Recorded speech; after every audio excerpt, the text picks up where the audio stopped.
to the Unleash Success Podcast, where we break down the secrets of success to give you real tools and strategies that get real results. And now, here's your host, Corey Corpodian. All right, are you ready to unleash success in you? This is your host, Corey Corpodian. You know, guys, if you haven't hit that subscribe button, I highly recommend doing so.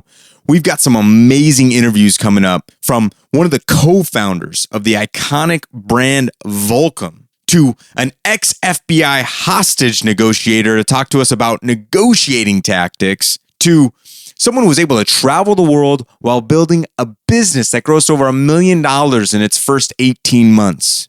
You don't want to miss any of these coming interviews because they're going to be packed with knowledge and action to help you create more success in your life. So go ahead, hit that subscribe button, subscribe now, and don't miss a single episode. You know, in today's episode, we're going to step into a lot about the mindset needed to be successful. You know, so many people blame some limitation they have. I can't do this because I don't have the education. I don't have the money. My parents were like this. My family's like this. This is just the way I am. This is the way I was made. But what about people who have some sort of physical limitation? You know, what if that physical limitation was something they were born with? What do you do then? How do you respond? How do you persevere? How do you overcome these challenges that you can't even change? You know, you can change your education. You can go get more education. You can go change your experience. But what about something about you that you can never change? How do you handle that? And that's what we're going to be talking to today. He's an internationally acclaimed speaker, recently rated one of the top 30 under 30, and at just 18 years old, he's overcome more life challenges than many of us ever will. His name is Brandon Farbstein. And while he's spoken to millions of people across the world, and you may have even seen him on one of his TEDx talks, and so many people look up to him, it's amazing because he stands at just 3 feet, 9 inches tall. That's right. Brandon was diagnosed with a rare form of dwarfism at the age of 2. But he didn't let that stop him. And in fact, he struggled for a lot of years. We're going to talk about that until he made his mark on the world. And even though he still has to overcome challenges, he's able to shift his perspective to not only inspire himself to keep on moving in this amazing path, but to help shift individuals across the globe. His mission is to inspire and impact the entire world. Thank you, Brandon, for coming on here. Welcome to the show. Thank you so much, Corey. Good to see you, my man. It's great to see you too. So I want to go into your story a little bit. You know, growing up, you're so young, and I gotta say, props to you, man, because you are doing things that, even without any kind of genetic disorders, most 18-year-olds wouldn't even be thinking in this type of mindset. So I want to go back and look at what kind of started this whole speaking career for you. So super cool story. I was in the airport with my family in October of 2014. And in the TED Talk that I gave, you'll see the mobility device that I use is this bright, badass, yellow Segway. And so I was on this device in the airport, draws a lot of attention. People come up to me, ask questions, yada, yada. So a woman came up to me, asked me, what is it? What do you use it for? But we got into more small talk, and that small talk led to sharing a little bit about my story and then her story. She ended up being one of the top TED Talk coaches in the world. And for whatever reason, she was on my flight. Wow. And we were going to visit family. And that was a huge goal of mine that I vocalized to my parents. And I said, I really would love to be on this platform. I don't know, it probably won't happen. But right when it needed to happen, this lady essentially appeared in my life. And she ended up about 4 months later helping me get on a TEDx platform. And that was the start of absolutely everything for me. It was 1 6-minute talk from one complete stranger. Yet that started my passion and my purpose in the world, which I'm able to fulfill every single day. That's incredible. It's amazing how sometimes we just, one decision, one person, and then all of a sudden your entire life changes. Yeah. So were you looking at speaking before you started with this TED Talk and before you met this lady at all? Honestly, no. It was something that I probably knew in the back of my mind I had the ability to do because I've been acting since the age of about 8 years old. So I've always been on stage, always been very, very comfortable in front of people, but I always played a character. I was never Brandon. Mm-hmm. So for the very first time, that not only was I able to say, hello world, this is me, this is everything, who I am, what I am, but I feel like that was the start of the rest of my life, because it was again in that one moment that I said, you know what, I'm going to start using what I have instead of letting this condition, letting this pain, this suffering that I can either be in every day or choose to get past as my fuel. And essentially, it's abundant. We all have it. Just like you said, you don't need to have a genetic condition. You don't need to have a diagnosis to be able to become anything and everything. And that is something that I've obviously been extremely lucky to learn a couple years ago when I was 15. And since, the path has just been incredible, to say the least. It's been, of course, full of ups and downs. But again, once you're able to say to yourself, I have the most amazing life, and it keeps growing, it keeps getting better and better, then that's exactly what every day will look like for you and for the world outside as well. Absolutely. It's interesting, that date, October 2014. That's actually, and I know you're 18 now. At the time, I must have been 28, and I'm 31 now. I was going through a really rough time at that same time, and I actually went to a personal development event, and that was when I started. And it was amazing how one decision changed my life completely. Looking back now, 3 years ago, I don't even recognize myself, and I couldn't be happier, So you'd always been acting. That's very interesting. I didn't know that about you. I think that's phenomenal. And it shows too. You knocked that TED Talk out of the park. It was great. And that's actually how I first found out about you, was watching that. And I was so inspired. I want you to go into that, the scooter a little bit, and that story. How was it before you had it? And there's a great story around that, how you actually got it too. So as you know, it all stems from innovation. And in the talk, one of my biggest core messages is innovating your own solutions. And so I was at the doctor who is the utmost specialist in my specific dwarfism, which, as you know, is so rare. There are less than 100 cases reported in medical history. Wow. Which, think about the number for a second. The billions and billions of people. I think that is so cool. But that being said, we don't really have many answers. We don't know in 5 years what my legs will not be able to do, things like that. So it's a degenerative condition where I know over time it'll get gradually worse and worse. And I was having a conversation with my doctor because mobility has always been an issue for me. It's been something that I've not been able to walk long distances. I've not been able to walk for a long period of time. And I said, what are my options? 2 options. These were the only things on the table: a wheelchair or a motorized scooter like you would find at Walmart. And the reason why I was so against those 2 options was because I was a 14-year-old at that time when I had the conversation. I said, I have function of my legs, but if I put myself in a wheelchair, in a scooter, then I know that's what the rest of my life is going to be like. And I'm going to have to essentially succumb to that when I don't need to be doing that to my body at this point. So I said, are there no other options? He said, not that I could think of, not that we have the availability to get. So I said, okay. And that was the end of that conversation. So gears started turning in my head, had a few conversations with my parents.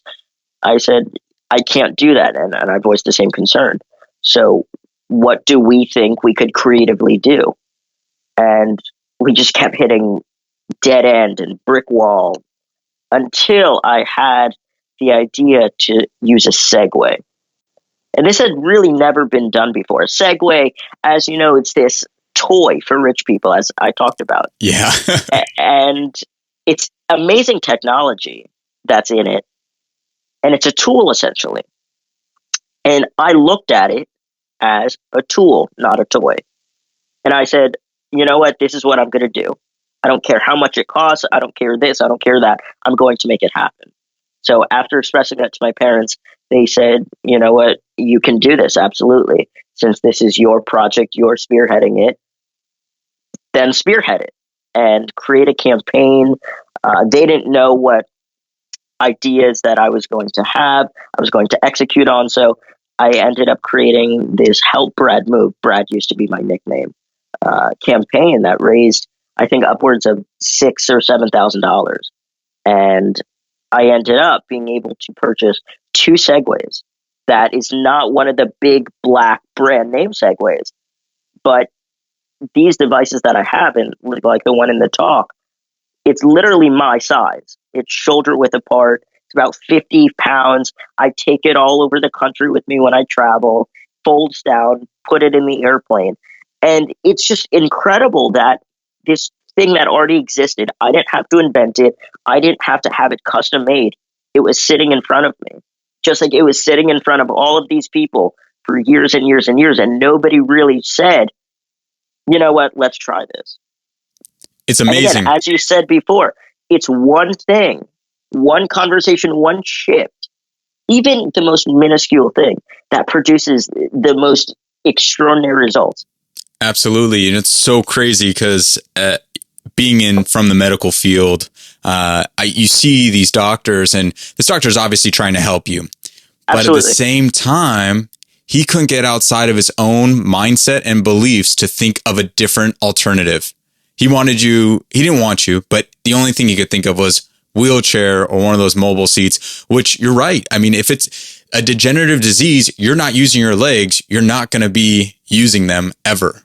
And that would speed everything up so much further than if I, kept standing up. I kept walking, and just having some type of catalyst to get me a little bit further. Yeah, absolutely. And you've got to be able to use them. If you don't use them, you'll lose them. I love it that you were so innovative. And that goes back to one of my core beliefs is if you can get outside of yourself, if you really want something, you can find a way to do it. And that's the hardest thing for a lot of us, even me still. As much as I do that, I'm always like, okay, if you say it's not possible, I don't accept that. How can it be possible? And sometimes it might be something completely different, or it might be something right in front of our faces, which is why I love that story. And it's so cool that you're able to just bring that around, travel with it. No problem.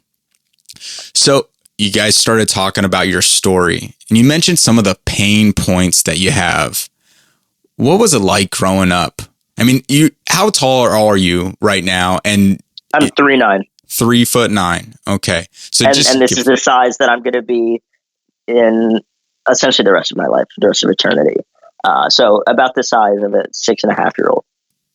And growing up, I would say as many quote unquote challenges as I had, overall, it was a great life. It was a great childhood up until about the age of 10 or 11.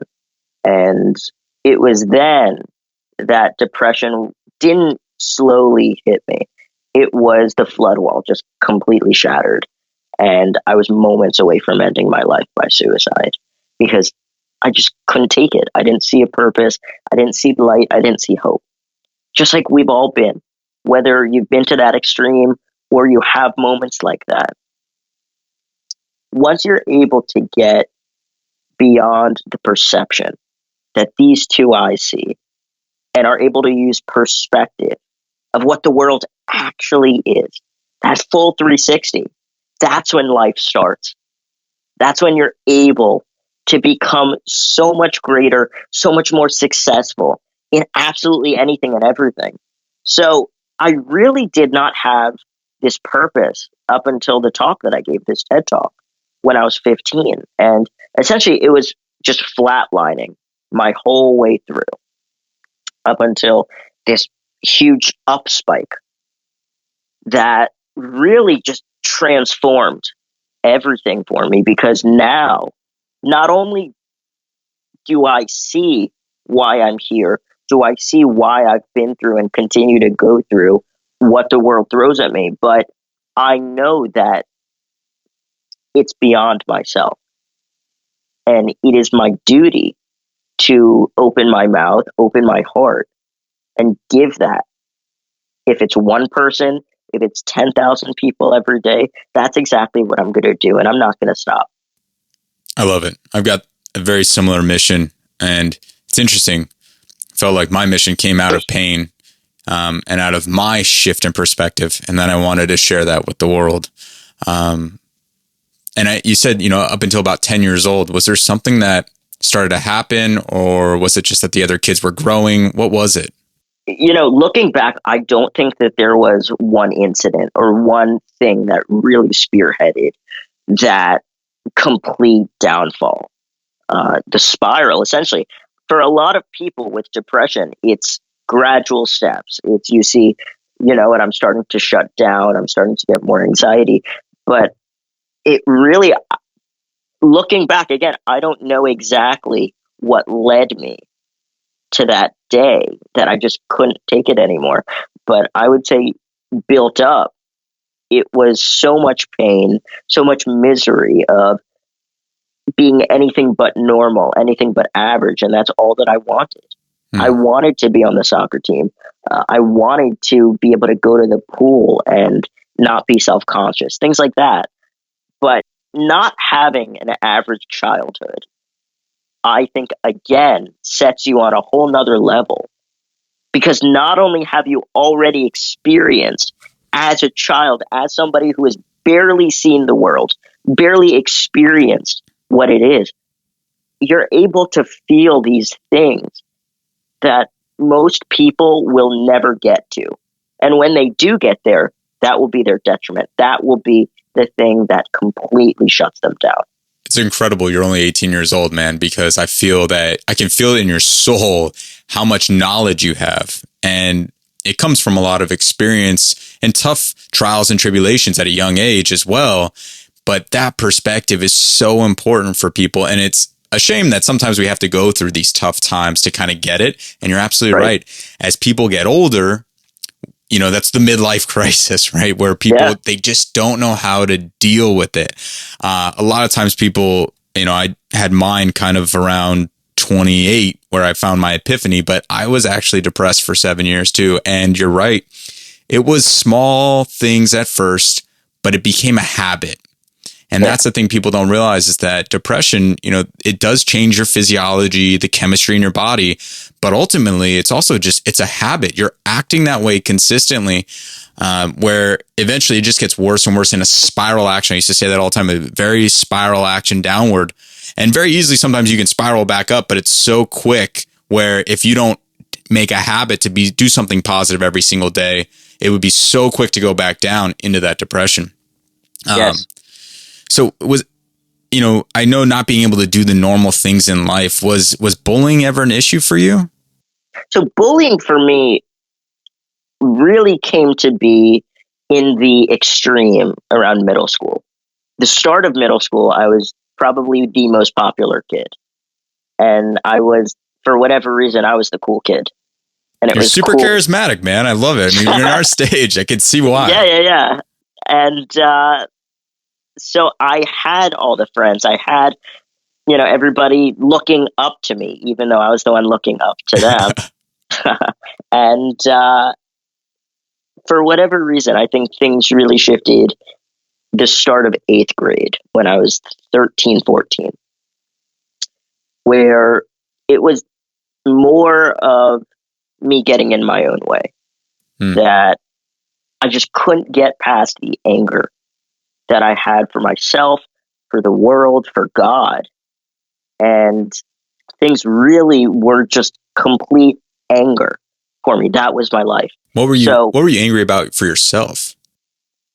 I think I was angry that I wasn't able to do anything with what I've been given. And obviously knowing what I know now, being what I've been through, looking back, I could say that. But in that moment, I hated everything about me. I really didn't have anything that I was proud of, that I had accomplished. And yes, at 13, 14 years old, there's not much that you can say that you accomplished, but that doesn't mean that you don't realize the self-worth that you have, no matter what age. So whenever fire came at me, I fought it with gasoline. I burned myself from the inside out and lost every friend that I had, lost all the trust, all the love that people had thrown at me constantly. And it literally was like a machete, just completely severing everything. And then high school started. Cyberbullying started the first day of high school for me.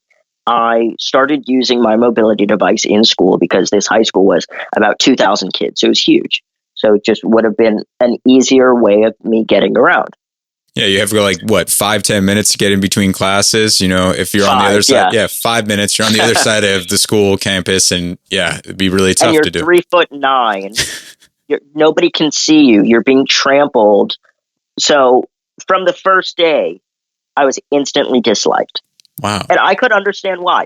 I would dislike the kid riding on this badass, having all these privileges to leave class 2 minutes early so he doesn't get trampled, even when he's on a Segway, things like that.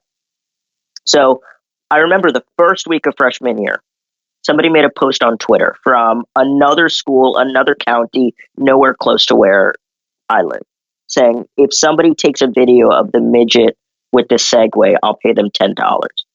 That tweet ended up being retweeted about 100 times. And that's not even to start with how bad it got. But it was the fuel, the initial fuel for me to give this TED Talk, to use technology for good. And that's kind of the backstory behind why I did that, why I decided to step up and speak up. But then what I thought I could handle and wasn't complete negativity and toxic energy in my life every time I was in that building spiraled to the point where in Thanksgiving of 2016, so this past Thanksgiving, the cyberbullying that I was receiving on a daily basis turned into death threats. No way. And it got to the point that people, and this was probably a couple of weeks, people were saying, if the midget doesn't kill himself, I'll make sure to shank him in the kidney. Or I'm going to put in an IED. I'm going to put a bomb on his Segway. I know where he lives. I'll leak his address. And as a 17-year-old who, yes, I've been speaking for 2 years up until that point, I had this mission, I had this purpose. But no matter how strong you are, you can't BS and say that that doesn't hurt, that rolls off, because it doesn't. Somebody telling you, when you're at a school of 2,000 kids and you feel like you are completely alone on an island, there's nobody, including the administration, you feel like is on your side, you feel like will come help you get you out of that, it's detrimental. And I said to my parents, that Monday that I returned from Thanksgiving break, that would be my last day at that high school. And that's exactly what it was. So I started online school, and that was boring as hell. I had no interaction. I'm a people person, as you could tell. So I feed off of energy, and I had none of that. So that's what really launched my professional speaking career, because I had all of this time to be able to use, didn't know what to do with it, but really was then able to every week have at least 2 talks. And then another story to share with that is I have a very close relationship with a couple of the state delegates here in Virginia.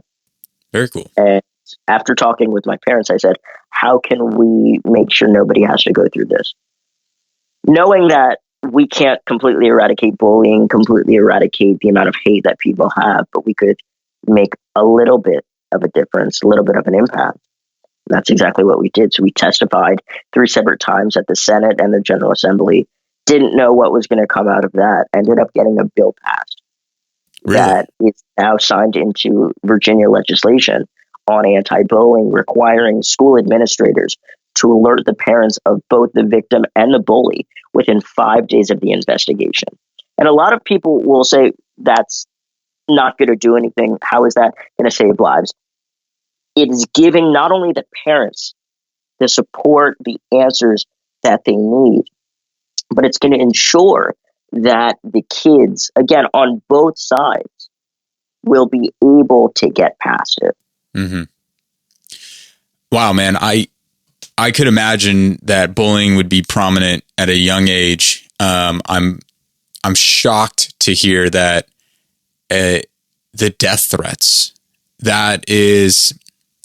it's sad. I mean, these people really need help to threaten someone else's life, especially someone like you who's doing the best they can to actually help people and using what you've done and what you've gone through in life to inspire others.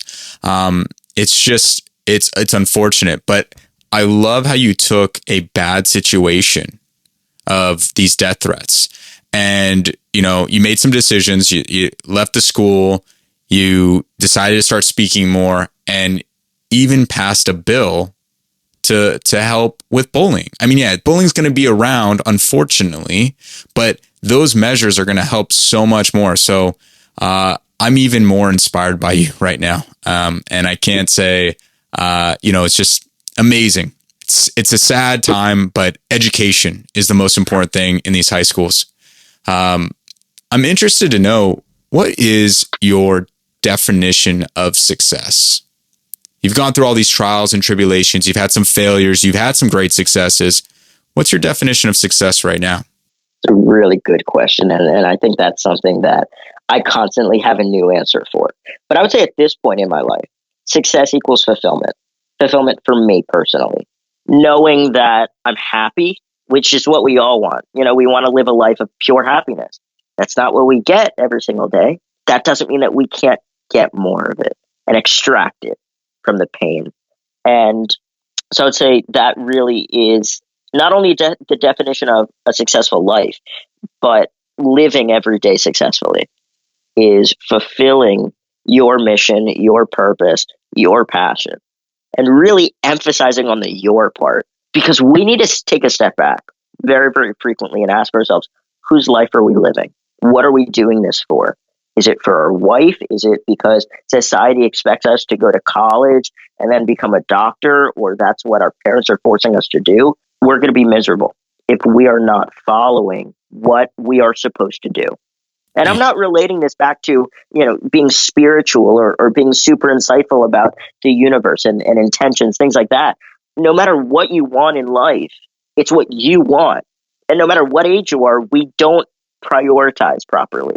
And we think that being lazy or scrolling on Facebook for a solid 4 hours looking at cat videos or, making food or cookies, whatever, that is going to add to our mission. And yes, a little bit of that will. But again, just take a little step back and realize this is your time. You have everything that you need right here, right now. No excuse is valid. Absolutely no excuse. I 100% agree. It's funny, you described my life quite to a T, where I'm not sure of, parents, society. Sure, I wanted it as well, but I went to dental school and then I became an orthodontist, and I woke up and I wasn't happy or fulfilled. And I think those are two different things, but I think both are super important. You can be very happy, but not fulfilled and having a purpose. And I'm so glad you brought this up. You're 18 years old. You've got this incredible mission, this purpose. And I find that the millennial generation, and would you be in the millennial generation or no? You're in the fun fact. Yeah. So this is Generation Z. Yeah. So anybody born after 1995 and before 2012 is Generation Z. So that is obviously the next generation. Right. Where millennials, they still exist, but that is not the predominant workforce thing that we need to focus on. Yeah, I've got a sister who was born in 1997, and I was just thinking about it, but she's 2 years older than you. So I was, Generation Z. But that's going to be a big shift as you guys are starting to enter the workforce. I think both generations are going to have a similar problem with purpose and mission. This idea where scrolling on Facebook, we see these people live these incredible lives, traveling, all these happy memories, and we get FOMO, like fear of missing out. And it's a real thing happening to kids and it's people. It's legitimately huge. I want to know, how did you cultivate? I think you got to cultivate purpose. But how did you discover it? What did you do? You know, because it sounds like you went through acting, but now you're on a mission. So first off, let's go, what is your mission? And then second, how'd you fall into it? How'd you discover it? So mission wise, I would say, to describe it very simply, is to inspire and impact as many individuals across the globe every day as possible. It's not the amount that matters to me. It's the impact. It's the sheer lasting legacy that I could leave on somebody's life. Not from hearing my story, because, you know, you could hear from anybody who has overcome absolutely anything and be inspired. That's amazing. That's not going to get you anywhere. But I want to give somebody at least one thing every single day that they could start using to add to their life. And it's obviously a domino effect that you share it with one person, whether it's consciously or unconsciously, they're going to share it to another person. And by the time that you turn back around and see exactly what you've done, you've created a freaking tsunami because of you, because you chose to get past, to use, to become. And so that really is my mission every single day. And, you know, yes, I do think it took me being at the lowest point, the most pain and suffering filled days of my short life, to discover what my plan in the universe is. No matter if I'm here for another 30 years or another 70 years, I know that I will leave this world better than how I came into it. And of course, we all want to do that. We don't know how. But honestly, something as simple as fulfilling your dreams, living the best version of you that you can become, that is leaving the world a better place, because you are getting to share that with everybody around you. And again, this domino effect, we don't understand the sheer impact that it has until it has finished. Absolutely. I mean, just by you being on that TED Talk impacted me, and that's how we ended up eventually connecting.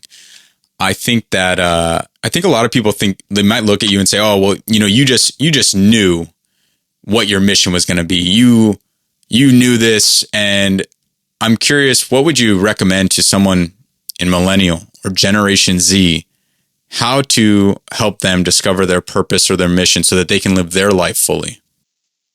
It's a great question.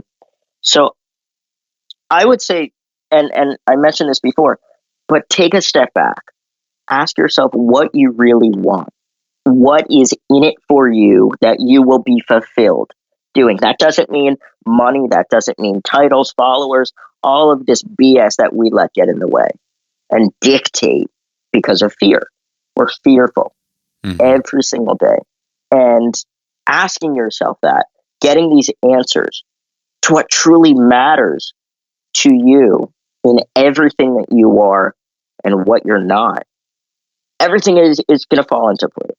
It truly will. And that's not me trying to, fluff it up and say, there are no problems in the world and you can avoid it and deflect on this.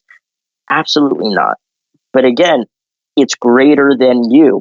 It's funny you say that, like, knowing what you want or figuring out what you want. Sometimes people say, I don't know what I want, but you just got to try stuff. And I'm not sure, is that a vision board behind you, by the way? Yes. Is that Tony Robbins too? I see that. Of course it is. And that's the biggest picture on the board. Of course. That's awesome. It's funny. A vision board is such a great way. And I love how I just saw that on the screen here.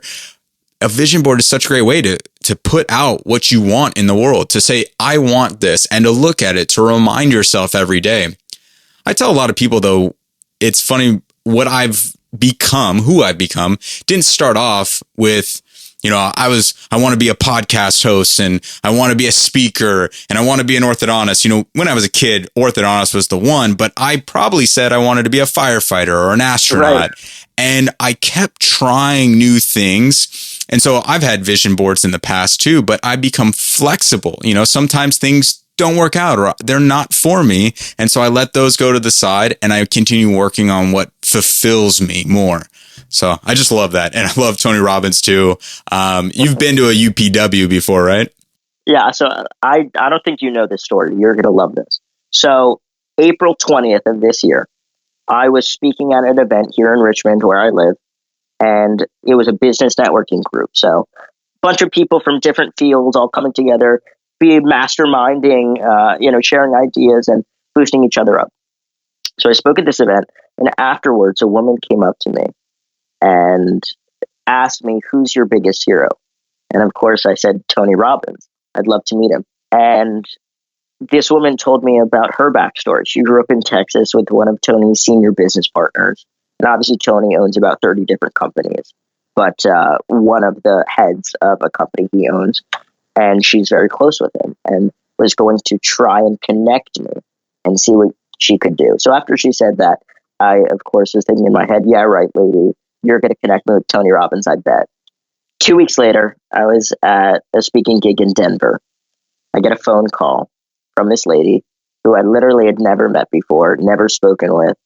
And she was essentially there because she wanted to hear me speak. And she was trying to come to one of these business networking groups. And for whatever reason, came to the one that I was speaking at to hear my story. And she called me, said she just got off the phone with Tony's assistant, saying that Tony heard about my story, heard about, the impact he's had on my life, and personally invited me as his guest to UPW in Newark, New Jersey, the end of July.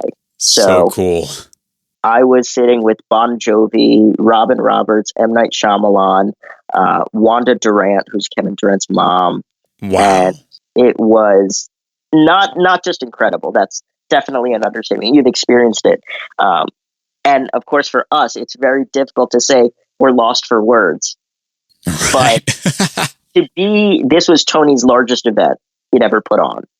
It was 14,000 people at the Prudential Center in Newark, New Jersey. Amazing. Keeps getting bigger every year.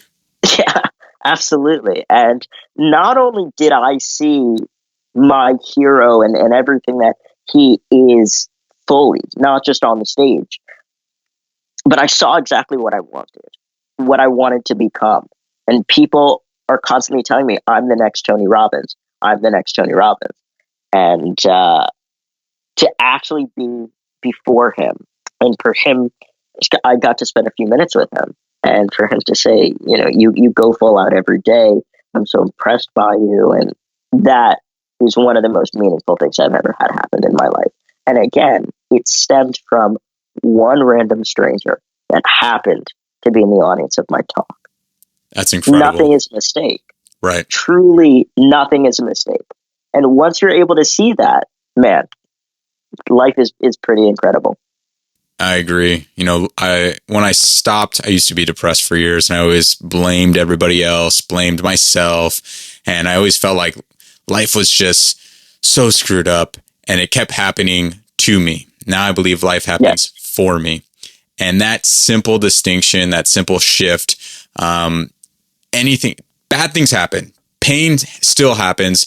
But if I look, okay, what can I do to shift this? Or what can I learn from this? What opportunity can I get? Because living in pain, living in suffering is no life at all. And when you've been there, you don't ever want to go back. And so I think that's huge. Tony Robbins, a big influence on me as well. I've been to several of his events and a leadership even. I did a leadership event for Date with Destiny, which was phenomenal. He's incredible to watch. One of the guys that if I ever get him on this podcast, I'd probably freak out. He's just one of my definitely mentors through books and audio and events. He's got a lot of great knowledge. So that's got to be super, super cool.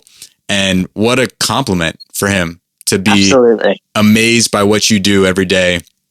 But I'm not surprised because you're a special individual. Thank you, man. So I'm curious to know too, you talk about the impact that you leave on people, one small thing. And as we're kind of getting into, what are some things that you do on a daily basis, maybe a habit that you have or an action that you take every day to prep yourself for this type of mindset? Something that I really focus on, the people that I spend my time with, not just in person, but social media wise, even who I respond to on messages is so vital to me. And here's why. Because as you know, one of Tony's largest principles that Jim Rohn taught him, who you surround yourself with is who you will become. And I've seen that and lived it firsthand. I obviously mentioned before that I've lost essentially every friend that I've ever had. To see the value in people, not only in what they could bring to you, but how you can change their life is something that is so vital to me. So number one is that I only surround myself with people who will influence me to become better. I love that. We, a few times we kind of stumbled on this when I was talking with Tom Bilyeu, who's the founder or one of the co-founders of Quest Nutrition. So he's on the podcast and I asked him, who is his top 5, and he's surrounded by his top 5 right now. He's got a great team, right. But it was kind of, if he didn't have those people, or who would be his mentors? And afterwards, my girlfriend and I were talking, we kind of came up with this fantasy 5, right? Who would be your fantasy 5?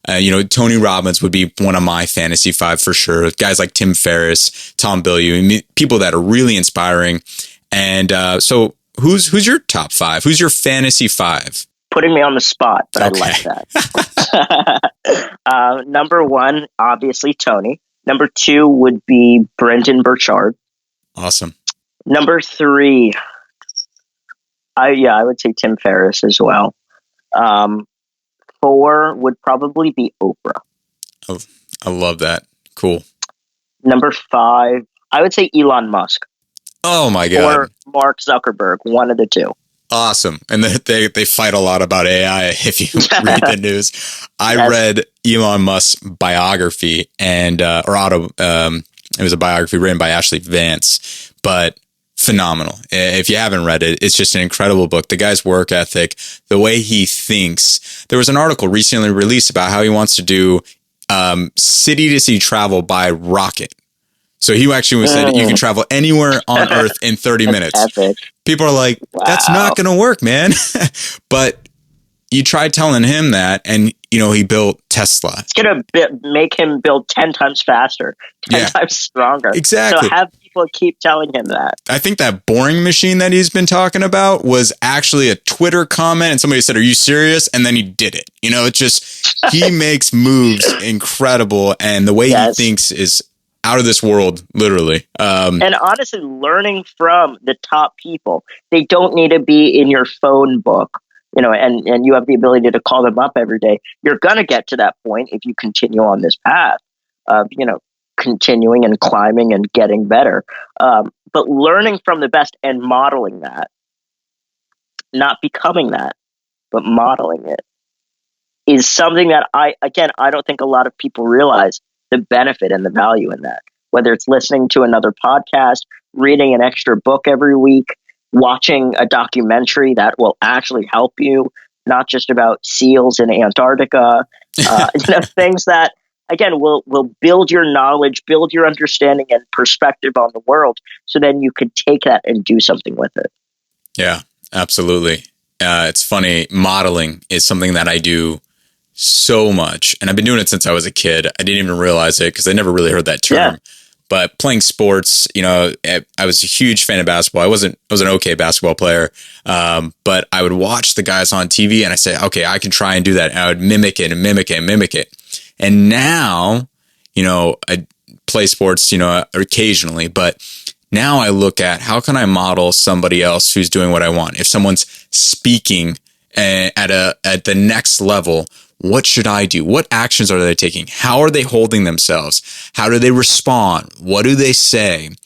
And that is Absolutely one of the best ways to learn. And I like what you said, not copying necessarily. I mean, in the beginning, you might copy them exactly, but you've got all these, mini Tony Robbins or whatever all over the place. Right. But I think that as you model them, and I pull information from all different people, if you got Elon Musk and Tim Ferriss and Dave Asprey from Bulletproof and all these guys. He was at UPW as one of the speakers, and I got to hang out with him backstage as well, too. Oh, really cool guy. Yeah, he's fascinating, right? He wants to live to be 180 years old. Yeah, I bet he will, actually. It's incredible. And I just look at those guys and I say, okay, what are they doing? What can I do? And then I want to try it. I try it for myself. I take what I want. I use it. If I don't like it, I put it to the side. On to the next thing, yeah. Exactly. And it's as simple as that, honestly. Why are we overcomplicating every little task in our life? And I had to have somebody tell me that a couple weeks ago, because I'm the person that looks for deeper meanings in why, my dog is on his back, and like the stupidest things that don't need to be complicated, because the answer is right in front of you. Right. And that's funny, with anything in life, becoming a speaker like you are, becoming a better person, sharing your story, impacting the world. I find it so simple, but it's really about taking action. It's about starting. Just do it. I've made so many mistakes. Yeah. And you make mistakes, you learn from them. It's not a failure. It's not an endpoint. I talk about this all the time. It's GPS system. If you enter on a map in a GPS system, your destination. If you make a mistake and you make a left turn instead of a right turn, does the GPS system say game over? You failed? No. Recalculates. It reroutes. Exactly. And that's what we have to do. And the more I do that, the momentum that I get from just consistently taking action builds and builds and builds. And I find that to be definitely a part of the level of success that I've had up to this point. Yeah. So, what are you doing right now? Like, what's going on for you in the future that you're kind of excited about? Are you graduating high school this year then with the online school? Yeah. Yeah. Okay. So this year I'm finishing in community college. So it's cool because it's double momentum, because not only am I going to get my high school diploma, but I get to get college credits at the same time. Awesome. So then I will be at George Mason University. I've essentially made that happen for myself, set it in stone, right outside of Washington, D.C. So at first with college, I kept saying to myself, it's going to slow me down. It's going to stop the momentum. But now I think it's going to be obviously another platform that I'll be able to grow and become more knowledge-wise and personal development-wise. But I think that surrounding myself with people who are on a similar wavelength, and that could mean a lot of different things. It doesn't have to be knowledge or path, but people who want similar things is something that will advance me so much farther than me staying where I'm at. Yeah, absolutely. College is an amazing experience. And, I've still got lifelong friends from it. And, some of those guys are doing amazing things. And we've stayed in contact because of it. You meet people that are on the same wavelength. As you go through life, you've had some incredible successes. I believe in the 80-20 rule. Yeah. Where 80% of our results come from 20% of our actions. The key is kind of knowing which ones to take. So if there's any kind of wisdom in the success that you've had, what are some key actions that you've taken that really have led to some significant results for you? I would say number one is not just prioritizing, because everybody says prioritize, but refocusing on the things that really matter to me, that will advance me, and the people, the situations in my life that are toxic, that are dragging me down, that are anchoring me to stay below water. Do you check in with yourself on a weekly basis for this, or? I would say unconsciously, yes. So even, and this is me overcomplicating a little bit, but even when I text somebody, when I send a message, I say, what are my intentions? What do I expect out of this? And not for every single time, but, again, the energy that you put in You need to say, what am I going to get out? That's not being selfish. That's setting your intentions. That's visualizing and making it happen for yourself. So really looking at what is toxic, what is dragging you down, and seeing how you could get past that has been exponential in my growth. And I would say the second most significant thing is using what I have for who I am, what I am, and not what I'm not. Because again, all of us, no matter what our situation, what our circumstances are, whether it's on a daily basis, it's our whole lifetime, you have the choice to become so much more at any and every time. I get that it's painful. I get how much hurt that you've been through. But why are you letting that be all that you are? Brandon, I don't think we really touched on it, but I think it's important because sometimes, we go through these mental challenges, but you were born with this. And I remember I was talking to some Marines and I was doing this talk and they were asking me, what if you can't have what you want? What if you can't get your goal? And, they had just certain rules in the military.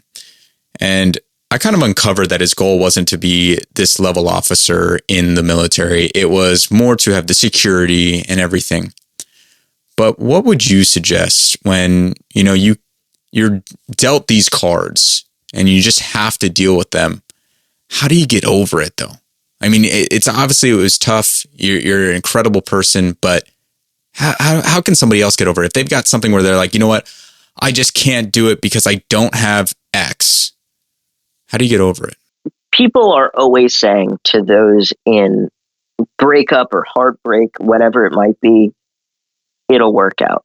What's meant to be will be. And as much as I think that is the case, no matter what your beliefs in the world are, you have to realize that the universe is out for your success. And for you to be put here, to wake up this morning, is not a mistake. And there's a reason for absolutely everything. You don't need the answers. You may never get the answers. Something as horrible as Las Vegas, the shooting, none of us can wrap our heads around that.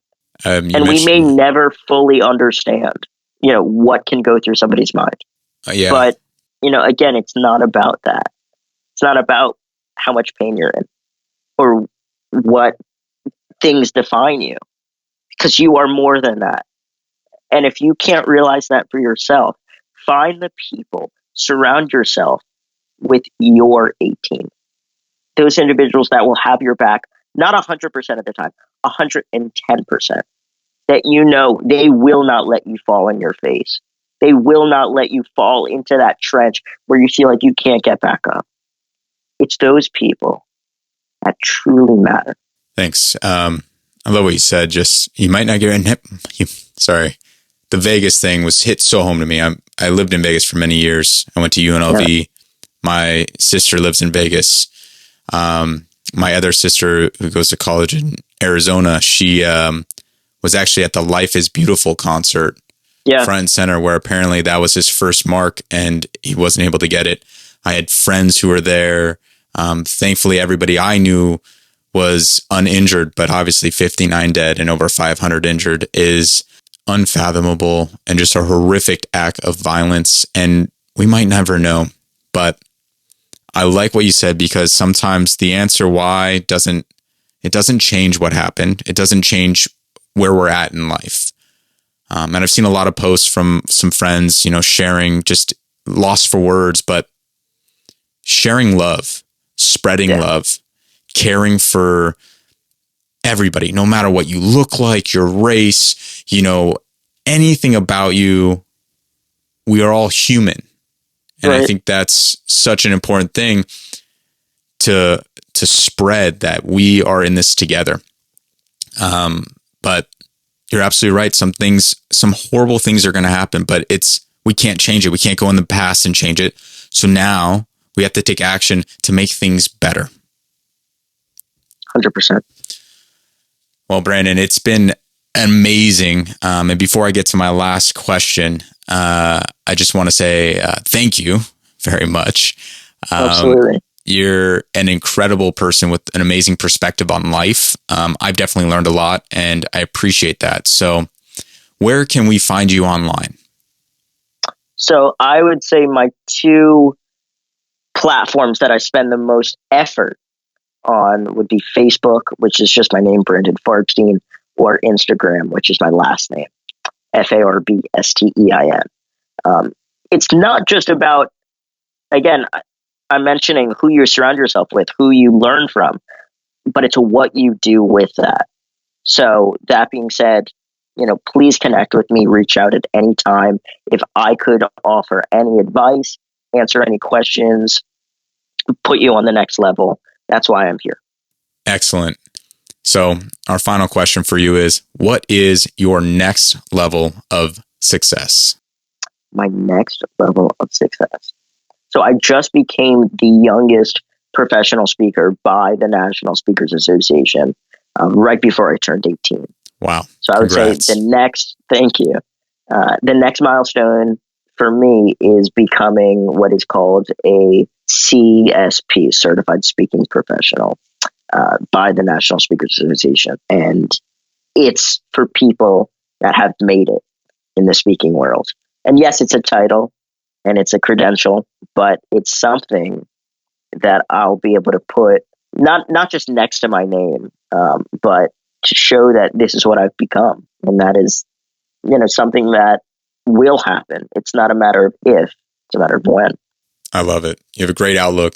It's so important to have those types of goals, and I have no doubt that you're going to accomplish that very quickly. Thank you so much. If you guys enjoyed the show and learned something of value, the one ask that we have is please go subscribe. If you'd like to leave us a 5-star rating and review, that definitely helps us get our message out there. Because each week I'm going to interview amazing people, and I want to be able to give you more and more tools and strategies that get you real results. Feel free to connect with me on Facebook or Instagram at Corey Corpodian, or just visit the website at unleashsuccess.com. Remember, knowing is not enough. Knowledge alone is not power. Action is. Because action is the only way to get the results you want in life and truly live the life of your dreams. So go take some action, subscribe to the podcast, and get ready to unleash success in you.